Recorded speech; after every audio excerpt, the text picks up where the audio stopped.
எங்க ஒரு பாட்டி அவங்களோட பேரனை மொட்டை மாடி தூக்கிட்டு போய் விளையாண்டுட்டு இருக்காங்க. ஆனா அவங்களுக்கு பயங்கரமான மறதி இருக்கும். அவன் இருக்கிறதையே மறந்துட்டு அங்க இருந்து கிளம்பிடுறாங்க. அவங்க கிளம்புனதுமே எந்திரிச்சு விளையாட ஆரம்பிச்சவன் மாடியில இருந்து ஸ்லிப் ஆகி விழ போறான். நல்ல வேலையா கடைசி நேரத்துல அந்த பையனோட அம்மா வந்து அவனை புடிச்சிடுறாங்க.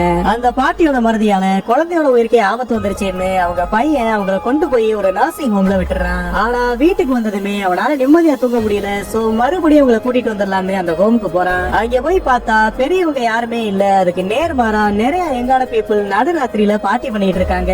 அத பார்த்து ஒண்ணுமே புரியாம அவன் உள்ள போறான். இங்க ஒரு ரூம் உள்ள ஏதோ சடங்கு மாதிரி நடந்துகிட்டு இருக்கு. அங்க ஒரு கொடூரமான மிருகம் இருக்கு. அதுக்கு கீழே ஒரு அம்மாவும் பையனும் நின்னுகிட்டு இருக்காங்க.